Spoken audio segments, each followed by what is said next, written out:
Las dos caras del emprendimiento por ProLeón, podcast en el que las historias de los grandes se conectan para inspirarte. Conoce los desafíos y éxitos de personajes de alto nivel que están dando de qué hablar. Suscríbete a Las dos caras del emprendimiento en nuestro canal de Spotify y escucha la primera y segunda temporada, llenas de increíbles anécdotas que te cautivarán. ProLeón. Be part of the network. Hola, soy Chava Tobías y esto es Las dos caras del emprendimiento por ProLeón. Hoy conoceremos a un médico ortopedista orgullosamente leonés, el doctor Aarón Hernández, quien heredó de su padre el amor por la medicina y que hoy ejerce con gran entusiasmo. Especialista en cirugía de mínima invasión y un apasionado de la tecnología médica, su vocación le ha permitido mejorar la calidad de vida de cada uno de sus pacientes. Bienvenido, Aarón, ¿cómo estás? Muchas gracias, Tobías. Muy bien, gracias. No, muchas gracias a ti por estar aquí con nosotros el día de hoy. Espero que disfrutes mucho de estar en este espacio. Y primero que nada, a todos los que tenemos aquí nos gusta conocer cómo fue su niñez. ¿Cómo recuerdas que fue tu niñez aquí en la ciudad de León? Fue muy agradable. Realmente, ahora sí que viví una niñez con mucho amor, con mucho cariño por parte de mis padres. Y pues nos tocó la época en la que podías salir a la calle a divertirte y llegar a las 8, 9, 10 de la noche a tu casa y sin tener el peligro de la inseguridad. Ahorita, no, que ya es imposible hacer eso. Es correcto. Y realmente tuvimos una infancia de verdad con mucho juego, mucha diversión. ¿Cuántos hermanos tienes? Tengo 3 hermanos. Ok. Y uno de ellos ya falleció. Y pues somos en total los 4. Ok, tu papá médico. Médico ortopedista. Quería ser médico desde niño, eso lo descubriste después. ¿Cómo recuerdas que elegiste tu profesión?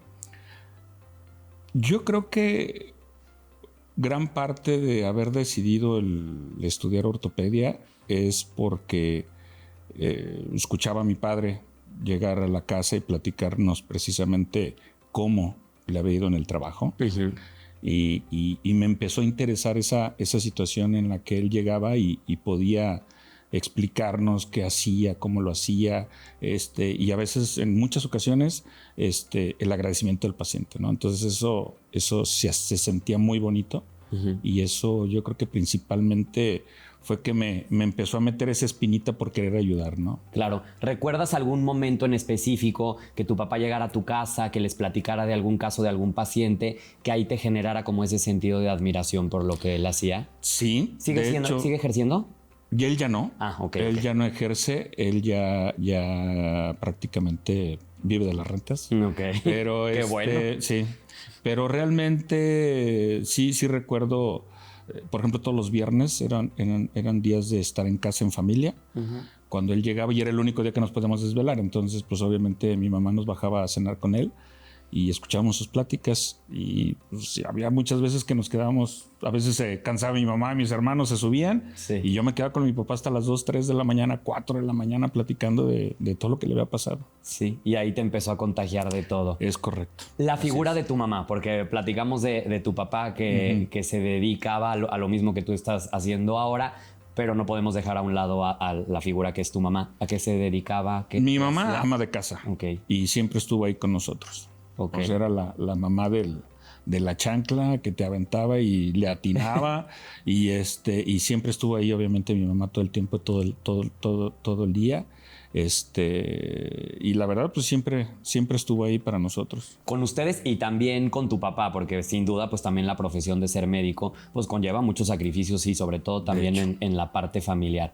¿Recuerdas algún momento donde también tu mamá, pues a lo mejor compensaba mucho el que tu papá tenía que estar saliendo constantemente? Sí, definitivamente. O sea, mi madre, pues obviamente el ser ortopedista o traumatólogo es una de las especialidades como la ginecología, la pediatría, donde te hablan a cualquier hora, en cualquier momento. Entonces muchas veces sí, obviamente hubo la ausencia del padre. Por cuestión laboral. Uh-huh. Y mi madre pues obviamente estaba ahí siempre, tu papá está trabajando, no te preocupes, vamos a hacer esto, vamos a hacer lo otro. Entonces realmente sí supo llevar o entender la profesión. Uh-huh. Que gran parte, y afortunadamente yo creo que eso también lo entendí muy bien, el saber escoger una pareja que te acompañe y entienda tu profesión. Eso es algo muy importante. Y que esté con los hijos y todo, porque sí, pues es una chamba de tiempo completo también, ¿eh? Así es. ¿Dónde estudias? La preparatoria la realicé en La Salle de León, en La Salle Panorama. Ahí estudiamos la preparatoria. La universidad la realicé en la Autónoma de Guadalajara, en Los Tecos. Sí, porque aquí no había hasta hace poquito carrera de medicina. Es correcto. Bueno, sí estaba la Facultad de Medicina de León, pero nos fuimos a preferirme a Guadalajara. Okay. Y ya el posgrado lo realicé en la UNAM, en la Ciudad de México, en un hospital que se llama Hospital de Traumatología y Ortopedia Lomas Verdes, que es un hospital netamente pura traumatología y ortopedia. Okay. Y ahí fue donde realizamos la subespecialidad también en cirugía artroscópica de hombro y rodilla. Ok. Y regresas a la ciudad de León después de terminar en Ciudad de México. ¿Te esperas todavía un tiempo? ¿Cómo es que regreses para acá? Estuve trabajando 2 años en la Ciudad de México, con un doctor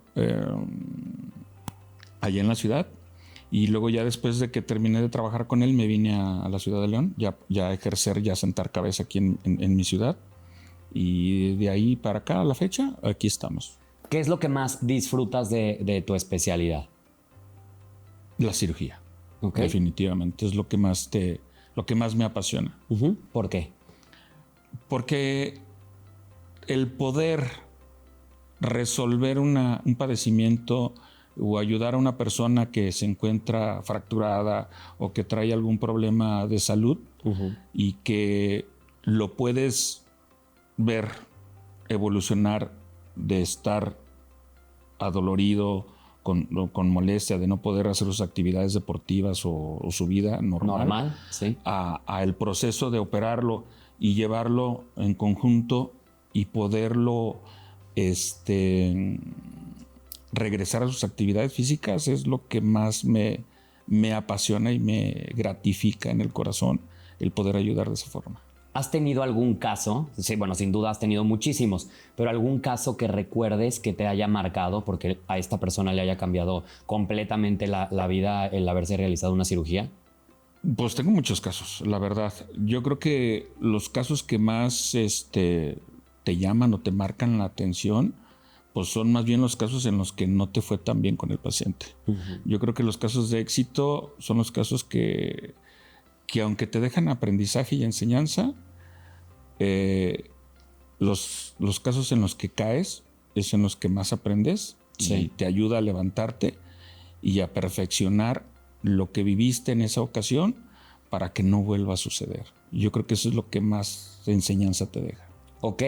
Sin duda, bueno, en tu especialidad es donde yo creo que de las que más ha evolucionado el tema tecnológico. ¿Cómo se ha ido transformando a través del tiempo? Desde que tú empezaste a ejercer a actualmente, ¿qué avances ha habido que le cambia completamente la vida a las personas que se someten a lo mejor a una cirugía? Híjole, mucho, La verdad, yo creo que efectivamente de las especialidades que más han evolucionado en estos últimos 30 años ha sido la trauma y la ortopedia.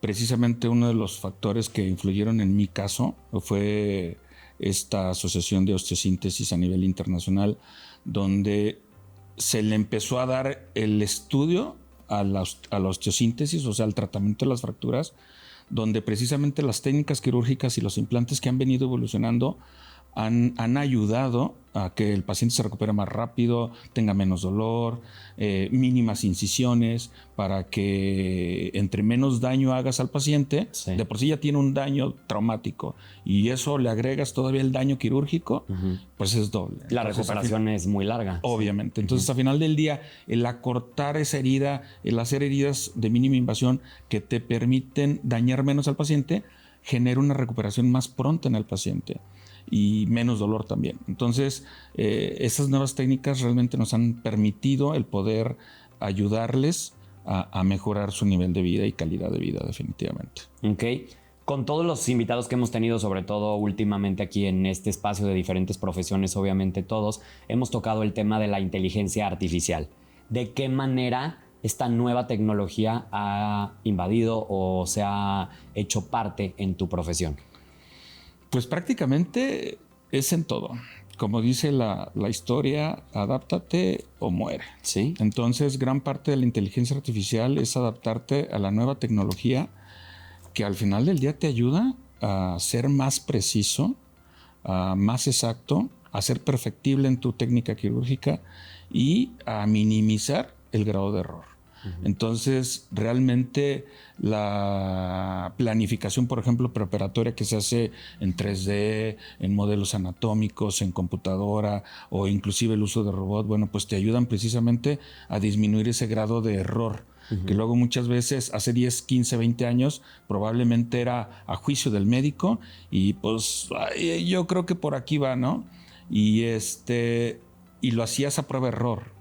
Y ahora tienes estas herramientas y estos elementos donde puedes jugar en la computadora y planear una cirugía previamente, antes de realizarla, antes de ejecutarla, para ir viendo qué problemas te puedes ir enfrentando y así ir encontrando soluciones previo a hacerlo.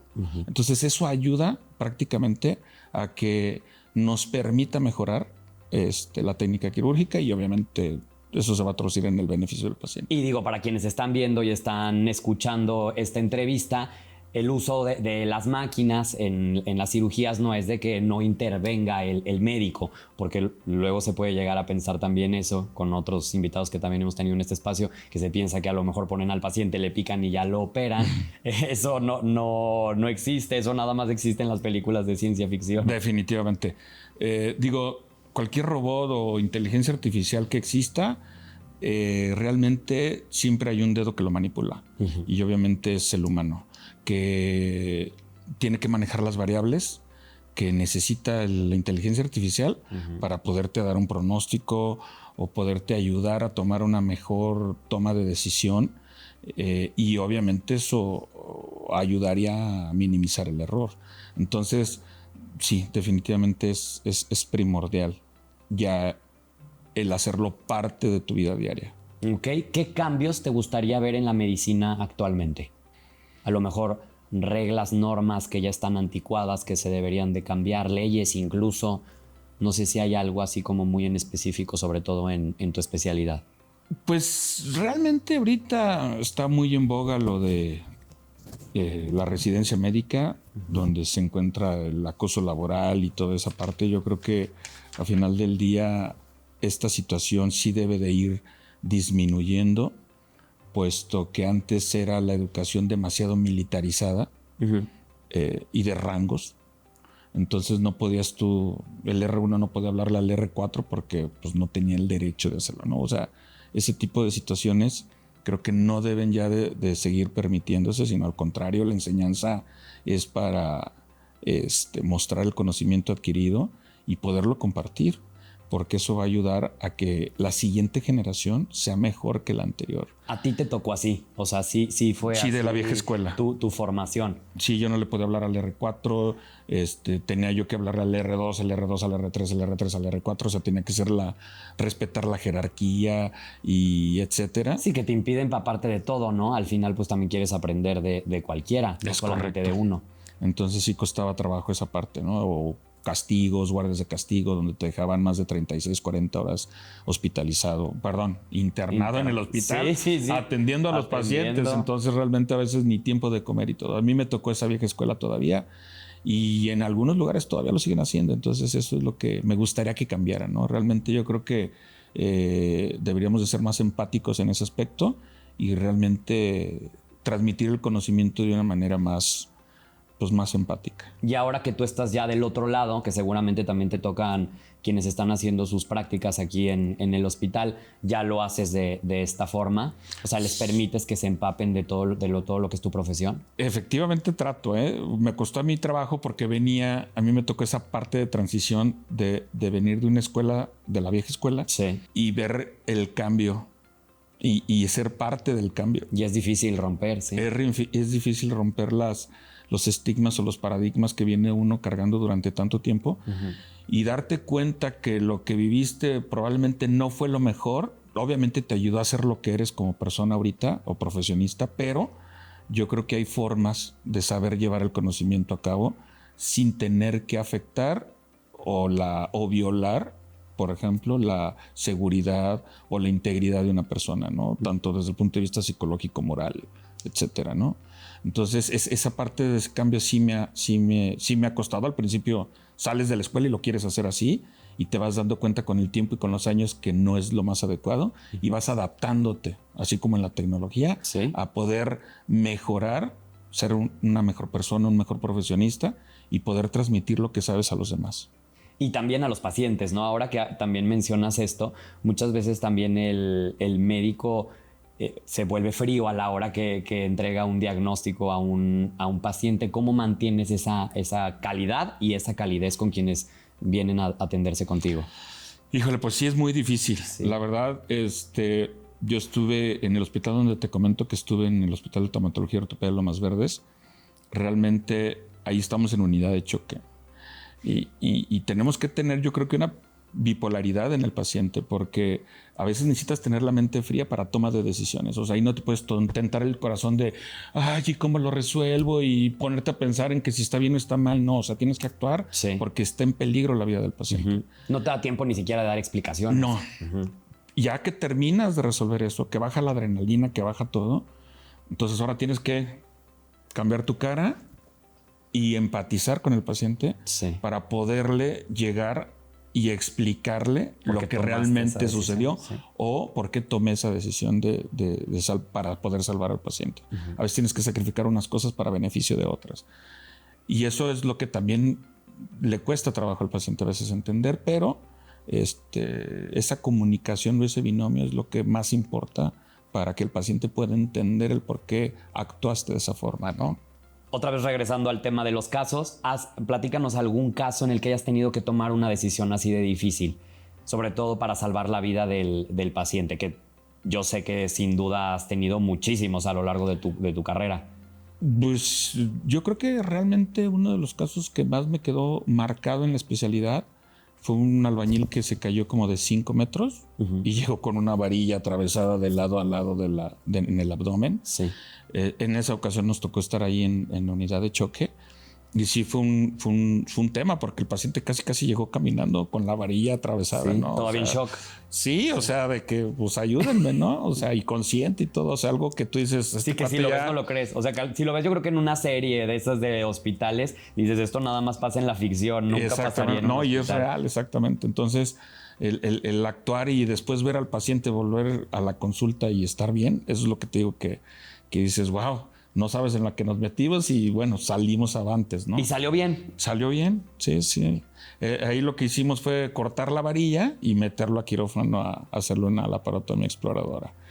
Oye, Aarón, ¿y tu parte psicológica, cómo la logras mantener saludable? ¿Cómo la logras mantener bien? Porque pues tomar decisiones tan difíciles todos los días y también lidiar con las reacciones muchas veces de los pacientes, ya sean favorables o desfavorables para su salud, ¿cómo logras que no te afecte? Pues es bien difícil, pero sí eso es factible. O sea, yo creo que es un tratar tu persona, tu estado de ánimo, porque si en algo yo creo es que el paciente no tiene por qué saber ni enterarse de tus problemas. Y al contrario, o sea, yo lo que hago es, cuando entro al consultorio mis problemas se quedan afuera. O de un paciente a otro también, ¿no? Es porque correcto. no solo los que tengas en tu vida personal. Así es, como que hasta cierto punto somos actores en nuestras vidas y tienes que manejar muchas caras para poder saber afrontar cada uno de los problemas que se presentan. Entonces, yo creo que eso me ha ayudado a sacar mis problemas y ahorita lo más importante eres tú y resuelvo tu problema y vemos la manera de ayudarte, ¿no? Llega otro y lo mismo. Y así como igual llegas a tu casa. Como hacer un corte entre cada uno. Es correcto. Por eso dicen que tenemos varias cajitas en nuestro cerebro donde llega algo y lo vas guardando y lo vas acomodando para que precisamente todo no estés cargando como un costal y traigas ahí todo revuelto. Y yo creo que eso también lo vas aprendiendo a través del tiempo, ¿no? Exactamente. Porque también al principio debe de ser súper choqueante ver todos estos casos que ahorita nos mencionas, por ejemplo, el del albañil, si te lo llevas a tu casa. Pero ya viendo tantos y tantos, sí logras hacer a lo mejor esos cortes. Sí. Hablando del tema ya de tu casa, de tu vida personal, ¿cómo logras equilibrar, obviamente, el ser médico, pero pues también ser persona, ¿no? También tienes tus hobbies, tienes las otras cosas que te gustan hacer, Porque también sin duda alguien que esté viendo esta entrevista y que quiera tener la misma especialidad o la misma profesión que tú, mucho del miedo de ser médico es que se piensa que pues 24/7, 365 días del año, pues eres médico todo el tiempo. ¿Tú cómo logras poder hacer otras cosas? Pues sí. Realmente estás 24/7. No lo logro. Pues es muy difícil. Realmente yo creo que sí, lo más importante es, a veces, aunque te hablen de urgencia o lo que sea, a veces es dejarlo pasar. Porque es sano tener un tiempo con tu familia, es sano tener un pasatiempo, es donde sacas todo tu fuá, todo tu estrés, y si no nos volveríamos locos. O sea, aunque tú pongas cada cosita en cada cajita, realmente es muy difícil el poder terminar cargando todo, ¿no? Entonces tienes que ir acomodando las cosas, y también la familia tiene que tener su tiempo y su espacio para que puedas permitirte sobrellevar esta vida que sí es difícil, la verdad. De muchos sacrificios, sobre todo. Demasiado. De hecho, los cirujanos y generales y los ortopedistas son de las especialidades que más suicidios presentan por lo mismo, porque es mucho el estrés que manejas para lidiar con la vida del día a día, ¿no? Sí, de lo que no se habla también muchas veces es también la culpabilidad, ¿no? O sea, estás a lo mejor en el quirófano y te estás perdiendo a lo mejor algo de tus hijos de la escuela o un compromiso que tenías con tu esposa, y al final pues sí pelean las dos partes de tu vida personal con totalmente lo que es tu profesión. Definitivamente. Y aquí, por eso te comentaba hace ratito también, depende mucho de la pareja. O sea, si tu pareja entiende tu profesión y te apoya al 100%, esto va a sobrellevar. Porque también estamos dentro de la tasa de mayores divorcios por lo mismo. Sí, claro. Porque realmente termina por de repente darle mucho peso a tu trabajo y poco peso a la familia. Entonces tienes que tener un equilibrio en todo, definitivamente. Hablando de la pareja, me gustaría obviamente mencionar a tu esposa. ¿Cómo te apoya? Pues me apoya en no hacerla de problema, pues exactamente. O sea, realmente cuando nos ha tocado que luego de repente, oye, ¿ya vienes para acá? Sí, ya voy para allá, permíteme, déjame, salgo del consultorio y voy para allá. Y en lo que te subes al carro te hablan de urgencias. Oye, llegó un paciente así, ya así, me regresé. Ya te regresas y luego te habla tu esposa a los 15, 20 minutos. Oye, ¿qué pasó? ¿No que ibas a llegar? Y tú así de, ¿qué crees? Me hablaron de urgencias, estoy en urgencias. No, ¿qué? ¿Cuánto te vas a tardar? No, pues como 1 hora, 2 horas, no sé. Bueno, ya me voy adelantando o te espero o ya no vamos. Digo, al final del día no le afecta eso, pues. O bueno, me hace sentir que no le afecta. Sí. O está consciente. De con quién está casada, de la profesión que tú tienes. Es y pues correcto. se trata también de apoyar y de aceptar. Así es. ¿Cuáles son tus planes para los próximos años? ¿Hay algo que te gustaría todavía aprender, meterte en algún tema que a lo mejor no has experimentado en la medicina? ¿Qué te gustaría hacer? Híjole, pues muchas cosas. Mientras Dios me preste inteligencia y vida y todo, es esta carrera, afortunadamente, o esta especialidad en particular, día a día hay nuevos implantes, nuevas técnicas, nuevo todo. Entonces tienes que estar constantemente actualizándote, porque los alumnos ahorita en 5 años ya traen otro chip, vienen más rápido. Y otras metodologías O también. se van, por ejemplo, a hacer adiestramientos al extranjero y traen cosas nuevas aquí a México. Entonces, pues hasta aprender de ellos precisamente. Digo, uno por la situación familiar, el trabajo y todo, ya es muy difícil salir a hacer un adiestramiento a otro lado. Pero aprender de las nuevas generaciones que precisamente te permitan aprender para poder mejorar también tu actuar profesional, pues.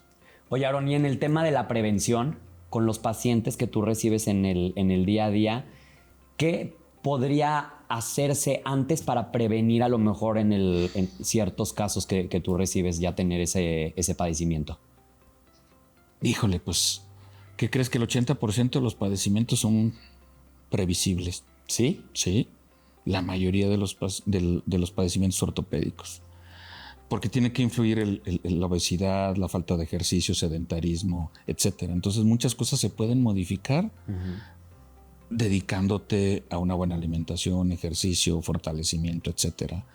técnica al momento de hacer el ejercicio. Muchos deportistas se lastiman porque no saben cómo pisan, no saben cómo agarrar la pesa, y entonces obviamente eso va generando lesiones de forma crónica. Eso es bien importante lo que estás mencionando. Que solamente el modificar la técnica al momento de hacer el deporte se quita el dolor y la molestia. Solo por hacerlo como debe de ser. Y puede ser alguien que todos los días esté yendo al gimnasio o esté corriendo, esté haciendo ejercicio constantemente, pero simplemente el estarlo haciendo de forma incorrecta lo va a llevar a tener un padecimiento. Es correcto. Por ejemplo, ¿tú qué recomendaciones les podrías dar? Que tengan un coach o que se acerquen con alguien que sea experto a la hora de que estén yendo al gimnasio. ¿Qué pueden hacer para no...? Porque a lo mejor ellos piensan o pensamos que estamos haciendo el ejercicio muy bien y a la hora de la hora estamos haciéndolo, pues a lo mejor fatal. Obviamente que se acerquen a una persona que tenga la capacidad de poderles ayudar. Digo, aunque todos hay coach que, por ejemplo, me ha pasado mucho en la consulta que te quieren ayudar, pero ellos están acostumbrados a entrenar personas que en teoría a lo mejor no traen alguna alteración en la alineación de las rodillas o no saben si tienen pie plano o no tienen pie plano. Entonces ellos los ponen a hacer ejercicios como cualquier persona sana. Y resulta que el paciente lo hace igual que el otro, pero este está lesionado y este no. ¿Por qué? Hay que valorar. Entonces ese paciente probablemente su pisada o tiene las rodillas hacia adentro, de Kiko, como digo, o de charrito, pues, hacia afuera. Y eso es lo que está impidiendo precisamente que evolucione o que avance en su ejercicio. Entonces, ahorita en medicina deportiva, una de las cosas que hacemos es adaptar al paciente al ejercicio. Porque hay pacientes que dicen, es que yo adoro correr, me gusta correr. Pero me duele horrible. Pero me duele al hacerlo. Sí. O después de ciertos kilómetros ya me molesta. Entonces, a veces con una simple plantilla, un simple estudio de marcha, puedes mejorar esa situación y se quita el dolor y la molestia. Entonces, esa parte de poder ayudar al paciente en el aspecto de que analizando bien su fisiología o cómo está su anatomía, le puedes mejorar la vida al paciente sin necesidad, por ejemplo, ahí de cirugía, modificando simplemente algo que ya nació así con las piernitas chiquitas o lo que tú quieras, pero con una plantilla puede ayudarse a mejorar y a seguir con su deporte. Entonces, y que vengan con un médico. Porque obviamente. A lo mejor tienen este tema de que están corriendo, les duele algo, pero siguen y siguen y siguen y siguen y siguen. Pasan los años y sin duda pues esto los lleva a tener un problema aún mucho mayor. Así es. Entonces sí es bueno que el coach sepa de rehabilitación o que sepa de fisioterapia o que haya llevado algún diplomado en medicina deportiva para que también eso le ayude al paciente a que pueda hacer bien el ejercicio y no se esté lastimando. Y hablando del tema de la obesidad, que ahorita también lo mencionaste, ¿qué repercusiones también tiene? Pues de todo. Lamentablemente la obesidad es un factor que influye en todas las articulaciones, deforma las rodillas, genera pie plano, muchas situaciones que lamentablemente van en merma del estado de salud articular de los pacientes.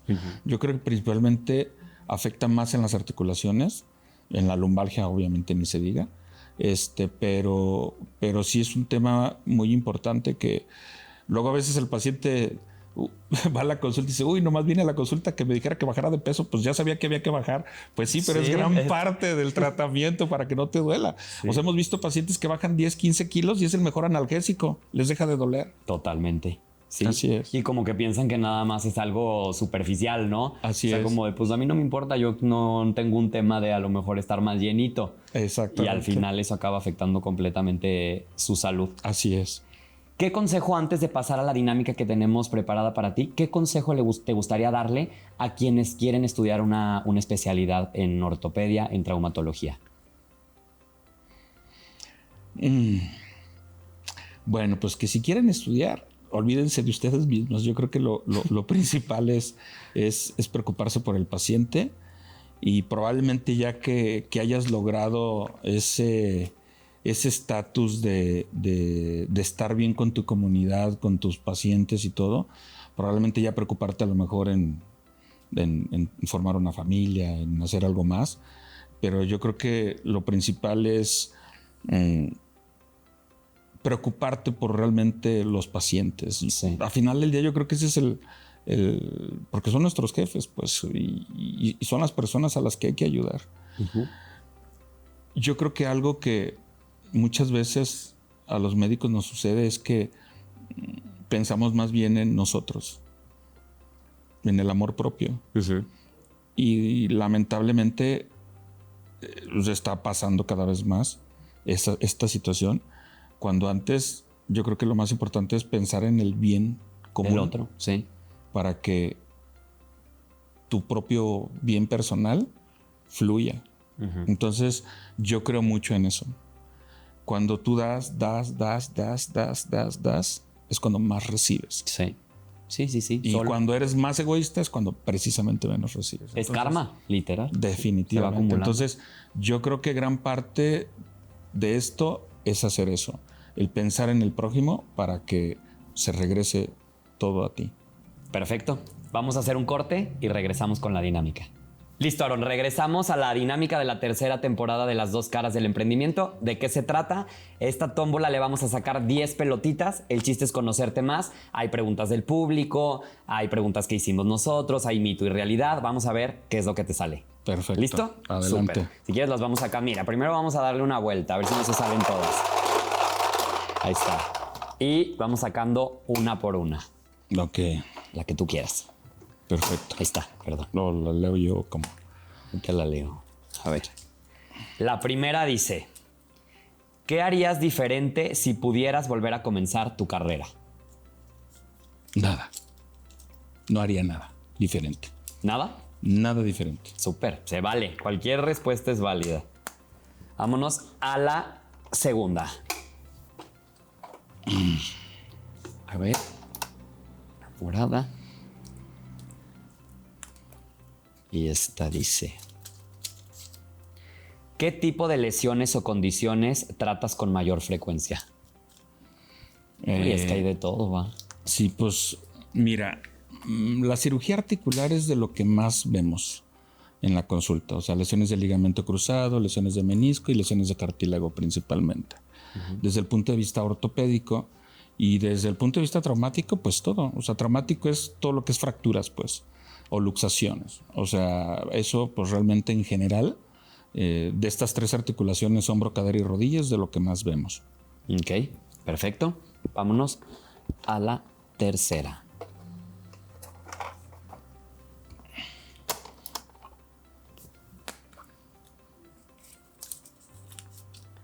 ¿Cómo manejas el equilibrio entre tu vida? No, esta la vamos a cambiar porque ya te la pregunté. Sí, vamos a cambiarla por otra. Esta ya se nos cebó.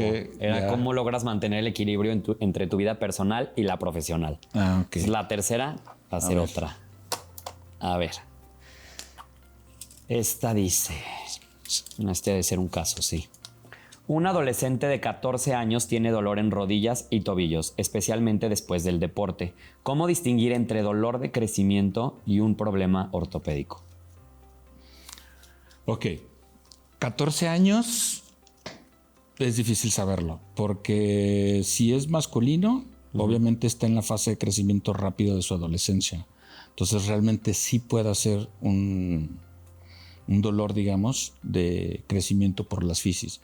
Pero bueno, al final del día, si es una persona de 14 años, probablemente está en la edad donde más deporte hace. También. Entonces, muchas veces es dolor por sobrecarga deportiva. O sea, no tiene nada que ver a veces con la fisis. O las dos cosas. O sea, se junta Una uno con la otra. más la sobrecarga deportiva que pueda tener el paciente. ¿Cómo se manifiesta un dolor por la sobrecarga deportiva? Casi siempre es un dolor que va o al terminar el ejercicio o a las 2-3 horas de haber terminado el ejercicio. O sea, como cuando se enfría el cuerpo. ¿Pero muscular o cómo duele? Pues es que depende de lo que esté afectado. Pues si es una carga muscular, normalmente el músculo cuando se enfría es cuando empieza a molestar. Ah, ya, ok. O sea, porque mientras está caliente no duele nada. Pero se enfría, por eso te digo, pasan 2-3 horas y es cuando se empieza a doler o a molestarle o cansado muscular o en la articulación se hincha o se inflama. Sí. Y luego igual al día siguiente amanece y ya, como si nada hubiera pasado. Esos son dolores o articulares o musculares por sobrecarga. O sea, exigiste de más el cuerpo. También así se manifiesta una lesión, ¿no? Muchas veces en el gimnasio. Sí. que haces un ejercicio mal, sientes como que te duele, pero luego sigues haciendo ya no, pasa la noche o pasa el tiempo y ya como que se empieza a manifestar el dolor. Es correcto. Ok. Así es muy similar. O sea, casi siempre el dolor por sobrecarga es después del ejercicio, no durante. ¿Y a los cuántos años acabamos de crecer? Varía la mandíbula y la cara hasta los 21 años. Ok. Y las extremidades puede variar entre los 15, 18 años en los hombres. Y las mujeres, cuando les llega la menopausia, la regla de las niñas, pues, es cuando ya el crecimiento óseo ya es mínimo prácticamente. Ok. No, pues ya no tenemos esperanza de crecer ni un centímetro. No, pues no. Vámonos a la cuarta. Yo quería que me dijeras que como hasta los 30 y tantos. No, ya, al contrario. No, después ya. de los 21 Sí. empezamos a envejecer. Ya encorvarnos. Y a encobar, ándale. Sí.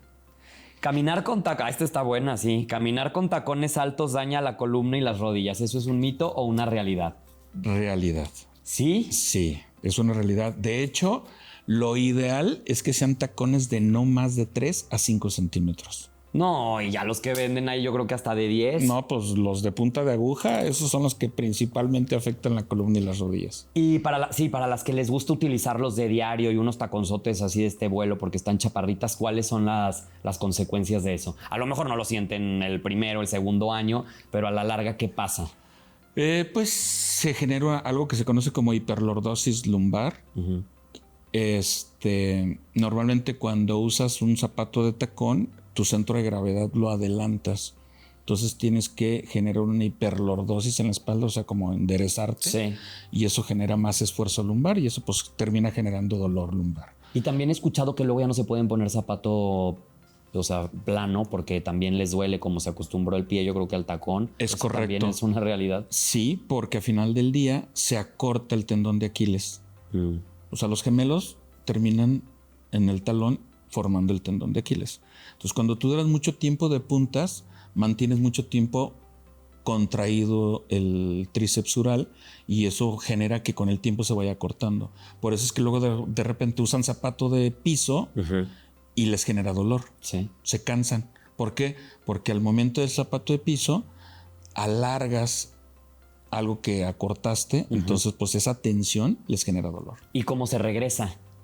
O sea, Haciéndolo paulatino, ir bajando El e tacón. ir adaptando esa parte o yendo a rehabilitación, a hacer ejercicios de estiramiento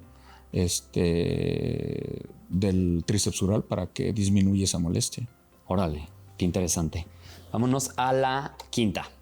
A la quinta, vamos. A ver. Este debe ser otro caso, a ver qué dice. Dice, un atleta amateur de 25 años sufre esguinces de tobillo de forma repetida. ¿Cuál sería su enfoque? Bueno, tu enfoque para prevenir recaídas o pensar en intervención quirúrgica. Bueno, primero, si es una persona de ese tipo, hay que valorar la pisada definitivamente. Hay que hacer un estudio de baropodometría para ver cómo pisa, porque puede tener una pisada pronadora, supinadora, neutra, no sé, y probablemente pues esté lastimando o esté haciendo mal el ejercicio. Entonces, de entrada, pensaría eso. Si mejorando o corrigiendo la pisada se acaban sus problemas de esguince, pues ya le hicimos. Se da de alta. Si el paciente continúa con el problema aún a pesar de, pues entonces sí hay que hacer estudios de gabinete como radiografías, pruebas de esfuerzo, resonancia magnética, porque los esguinces repetitivos de tobillo van haciendo que el ligamento vaya cicatrizando, pero flojo, guango, o pierda su fuerza tensil. Y eso obviamente genera todavía más esguince, hasta generar un esguince crónico, ¿no? Y eso conlleva daño articular, lesión, etc. Entonces, si actúas temprano, pues el paciente puede regresar a sus actividades sin ningún problema. Sí, ¿no? Llegaría hasta, yo creo que una cirugía. Hasta la cirugía, es correcto. Ok, súper. Vámonos a la sexta. A ver esta moradita. A ver, sí, no veo. Ah, sí, es la segunda morada. Dame 3 consejos para un atleta para que pueda evitar lesiones. Consejos. Bueno, el primero, Depende del tipo de ejercicio que haga. Por ejemplo, si es un ejercicio aeróbico, o sea, que vaya a correr mucho, lo ideal sería que antes de empezar a correr, que caliente bien. Y haga ejercicios de estiramiento dinámico previo a correr, no estático, no estiramiento estático. El estiramiento estático está más recomendado para cuando termina de correr. El dinámico es estar, o sea, no en el mismo lugar, ¿no? Haciendo el ejercicio o el calentamiento. ¿Es con movimiento? Sí, o sea, estiras, sí, pero haces repeticiones pequeñas para ir preparando las fibras musculares a que vayan trabajando y se vayan calentando. Y ya al final, cuando terminas el ejercicio, lo ideal es hacer estiramientos estáticos. ¿Qué significa? Que, por ejemplo, cuando te agachas y te estiras y tocas la punta de tu pie, duras 10, 15 segundos estirado. Ese es un estiramiento estático. ¿Sí me explico? Y eso permite que el músculo se relaje. Sí, o estirar los brazos. Exactamente. O sea, le das mayor longitud de trabajo y así descansa mejor la fibra muscular. O se recupera, porque al final del día, entre más lo trabajes, generas microtraumas o microrupturas para que la misma fibra muscular vaya corriendo y vaya alimentándose. Entonces necesitas darle ese estiramiento para darle más longitud. Y hacer las dos, no nada más llegar y correr. Es correcto. Como muchas veces se puede hacer. La segunda, obviamente, ayudarte de un coach que ya tenga experiencia o que sepa cómo, por ejemplo, los corredores. Hay mucho ahorita ya en León donde siempre hay un cabecita y él ya tiene a lo mejor 5 o 10 años corriendo y ya tiene a su grupo de corredores. Sí, que se van al maratón y exactamente, todo. ¿No? Donde les van dando tips y cuidados y etcétera, ¿no? Y ver las acreditaciones también que tiene. Sí, exactamente. ¿Sí? Y por último, en caso de que seas ejercicio más de fuerza, más de gimnasio, pues obviamente estar orientado con un buen coach para que te permita o te enseñe a hacer los rangos de movimiento adecuados al momento de utilizar las pesas. ¿Qué deporte es el que, si no se hace de la forma correcta, puede ser el que provoca más lesiones? Pues es que todos, si no lo haces bien, cualquiera te puedes lastimar. Pero no hay alguno, o sea, que sea como más propenso a causar. Por ejemplo, yo había escuchado que el CrossFit, si no lo haces bien, es el que te acabas fregando la cadera, o también eso es un mito. Eso sí es más un mito. Yo creo que depende mucho de las condiciones del paciente. Y más también de quién lo está guiando. Es correcto. Súper. Vámonos a la sexta. No, la sexta, la séptima. Y la séptima, venga. Sí.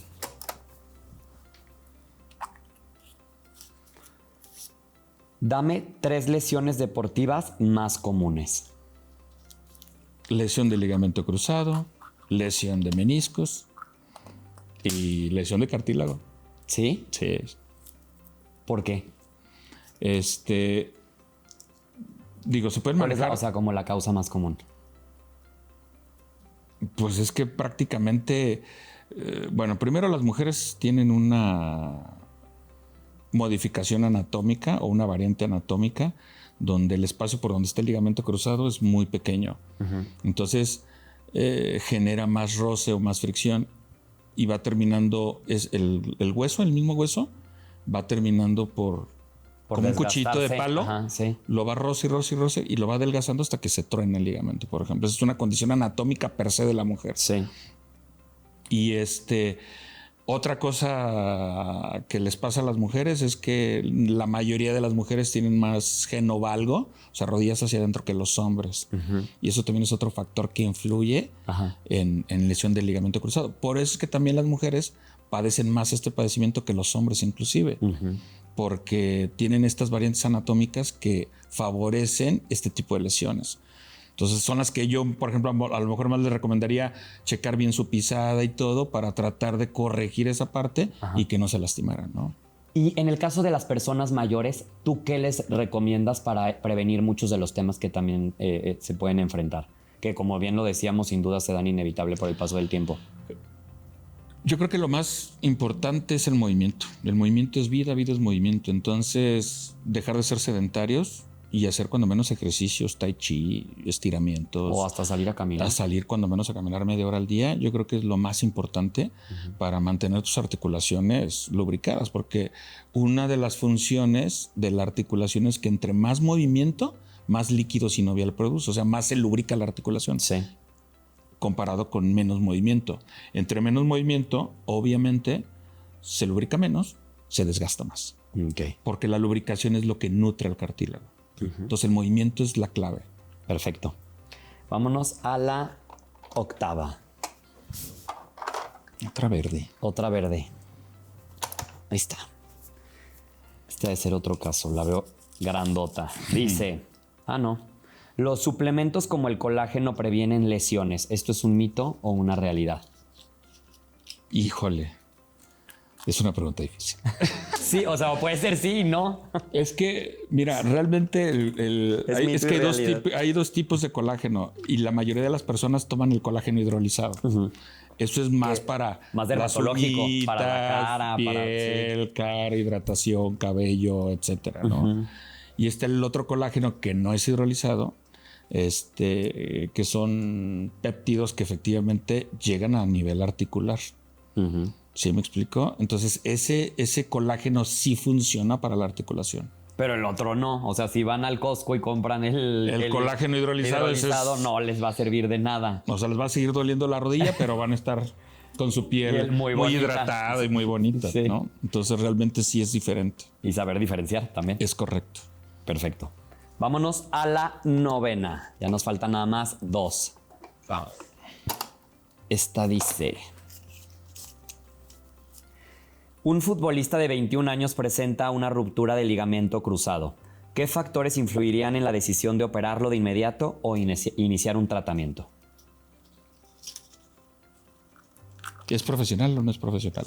Hay que decir que sí. Si es profesional, pues obviamente depende de eso. Es su fuente de trabajo. Entonces tienes que actuar lo más rápido posible. Y que también lo recupere más rápido, ¿no? Es correcto, porque al final del día el club te dice... Estoy perdiendo X cantidad de dinero porque este cuate no juega. No juega. Entonces, obviamente, ahí es prácticamente de casi de la cancha al quirófano a resolver la situación. Sí. Digo, obviamente puedes tardar un día, 2 días en estudiarlo, ¿no? Para saber con exactitud cuál es el problema a resolver. Pero sí debes de actuar lo más rápido posible. Si es una persona a lo mejor normal, que nada común más juega y corriente, fútbol de repente con sus amigos. Entonces, pues realmente puedes tomar la decisión de llevar un tratamiento conservador o un tratamiento quirúrgico, dependiendo de las necesidades, de los gustos, porque inclusive puede haber pacientes de alto rendimiento que no son profesionales, pero que su pasión es regresar lo más rápido posible. Pues obviamente eso también influye en que tomes o no una decisión, si lo operas pronto o no. Incluso también el paciente, ¿no? Toma la decisión. Definitivamente. Yo no quiero iniciar un tratamiento, ya mejor méteme a quirófano. De hecho, lo más importante yo creo que es ese binomio. Yo no, por ejemplo, en lo personal, no impongo tratamientos. O sea, es mucho de, a ver, ¿cuáles son tus expectativas? ¿Qué es lo que tú quieres? ¿Cómo te ves en 2, 3 años? ¿Qué quieres lograr? ¿Cuáles son tus metas y tus objetivos? Porque yo creo que en base a todo eso... Ya se puede tomar una decisión. Es correcto. Es correcto. De si se opera o no se opera. Que al final del día lo ideal es que el paciente la tome, no nosotros. O sea, tú das las herramientas y das las opciones de tratamiento y el paciente debe de tomar la decisión que le sea más factible para él desde el punto de vista social, económico, cultural, de ansiedad, inclusive emocional, porque eso a lo mejor es una persona que dice, doctor, si yo no hago ejercicio, mi ansiedad me come. Entonces, ¿qué tiene que hacer? Pues regrésalo lo más rápido posible. Sí, a que haga su vida normal. A que haga su vida normal, exactamente. Perfecto. Vámonos a la última. A ver qué dice. Esta mera, una amarilla. Ya para terminar. Y dice, ¿cuál es la lesión deportiva más común y qué recomendación darías para prevenirla? Pues la más común es la de meniscos. Definitivamente es más común que la del ligamento cruzado. Y pues bueno, en personas adultas, arriba de 45 años, pues bajar de peso y hacer ejercicio. Okay. Y en personas más jóvenes, pues la verdad, la mayoría de las veces es por el deporte. Entonces, ahí es un factor muy difícil de controlar Porque muchas veces, aunque tú seas un buen deportista, hagas buena técnica, te pongas tus plantillas y ayudes todo, pues si el contrario te llega mal o en una manera así de No, pues ya fregaste, sí. de quererte tronar, pues obviamente te va a lastimar, pues, ¿no? Entonces, a veces ahí es muy difícil poder controlar esos elementos, pero lo ideal es, yo a veces les digo, jueguen a la defensiva, pues. O sea, sí ve por la pelota y todo lo que tú quieras, pero no te desgarres la camiseta, sino Sí. trata de cuidar también tu salud, pues. O sea, no es una competencia internacional que digas, Que tu voy a vida dar dependa de eso, exactamente, sí. que voy a dar el 100 aquí porque si no me van a correr, pues no, obviamente, ¿no? Entonces sí tener cierta moderación en ese aspecto, que no ser a lo mejor tan apasionados al deporte, porque eso mismo te genera Otras que cosas. pierdas la visión y pues tú mismo te entregues a la falta o te entregues a la situación que te está produciendo la lesión. Perfecto. Para cerrar, Aarón, me gustaría que utilizaras este espacio para darle un mensaje a tu familia. Ahorita mencionamos que te acompañan a lo largo de tu trayectoria, Sí. que son los que están ahí, que son el pilar sin duda y que te esperan todos los días ahí en tu casa. Me gustaría que para cerrar le dieras un mensaje a tus hijos y a tu esposa. Muchas gracias. Pues nada, simplemente gracias totales por el apoyo. La verdad, sin mi familia no sé yo qué haría. Por mis papás, mis hermanos y mi esposa y mis hijas, definitivamente, gracias por estar ahí. Trato de querer también yo estar ahí, pero gracias por entender la profesión que nos ha de comer. Además, Claro, sí. muchas gracias. No, y muchas gracias a ti por estar aquí con nosotros. Gracias a ustedes. Espero que hayas disfrutado mucho de esta hora. Nosotros lo disfrutamos mucho Muchas y espero gracias. verte muy pronto aquí de regreso. Muchas gracias, Chava. Gracias. Muchas gracias a quienes nos vieron, a quienes nos escucharon. Les recuerdo que tenemos mucho más contenido para ustedes en Las Dos Caras del Emprendimiento. Yo soy Chava Tobías. Hasta la próxima.